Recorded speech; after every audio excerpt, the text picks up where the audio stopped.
takes a whiff of a new perfume designed to make men more desirable.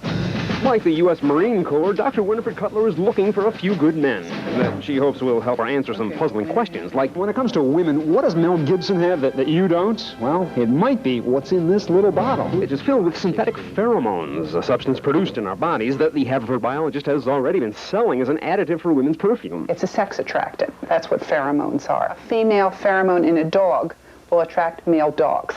Okay. A female pheromone that we're using in our women's product attracts men. Women tell us men swarm around them. And now, for the first time, we're testing a men's product. For which she needs 60 male volunteers, who must first meet specific requirements. You need to be from 25 to 40 years old. No facial hair, heterosexual, and normal in appearance.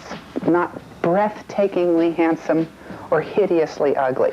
And the reason for that is we want men who are about average looking. Which means Mel Gibson would be rejected because he's too good looking. And Keith Richards would be rejected because he's too old. Remember, you have to be under 40. And, of course, yours truly would be rejected because I'm not clean-shaven, but it doesn't seem to me there'd be any harm in conducting my own personal research study and how effective this stuff really is in turning you into an instant stud muffin. Something Winifred Cutler hopes to find out from volunteers who can call 642-3073 for a chance to participate in this potentially rewarding study. At the end of the 8-week study, we will see whether the men who had pheromone have what we are looking for, which is promoting the romance in their lives. All from a liquid attractance that she hopes to prove can provide a powerful boost to enhance a person's raw animal magnetism. I'm Don Pollock, Channel 6 Action News. Talk about sensational. It's the way to attract the man or woman of your dreams with a little dab of love potion. Channel 10's Meg Grant has the story of these intriguing pheromones. But what about us? We'll always have Paris. Every one of us has thrilled with the bewitching, bittersweet joy that is attraction, falling in love. And every one of us has wished that we could make someone fall in love with us. So you want the one you love to fall in love with you. Well, I've talked to a lot of experts, and I've got some practical advice. But, you know, I haven't met a soul who could actually define what love is. It's always going to be a mystery as far as I'm concerned. That's Dr. Louis Slawinski from Pennsylvania Hospital.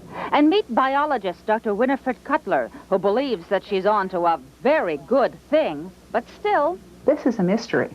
Dr. Cutler's research has led her to a potion that she believes contains the key to human attraction.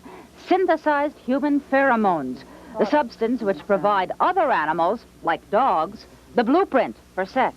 So a dog female in heat will attract male dogs, not male rats or male humans. And a woman who puts a pheromone on, if it's working for her, will attract male humans, men, not rats, monkeys, or dogs. Dr. Cutler was one of the early researchers who proved that humans actually do secrete pheromones. Not all sex researchers agree that wearing human pheromone can attract the opposite sex, but Dr. Cutler says the proof is in the potion, the response that she's had to her synthesized pheromone, which women mix with their own perfumes. Not a stampede, but some comment. People are smelling things they don't know they're smelling, but their brain knows it.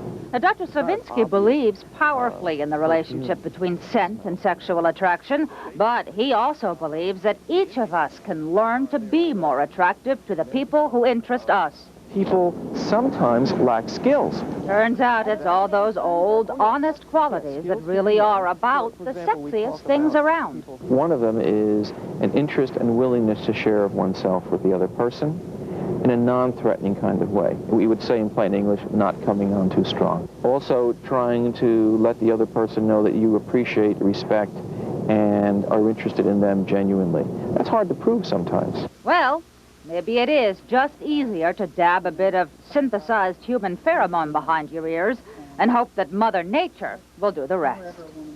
Meg Grant, Channel 10 News.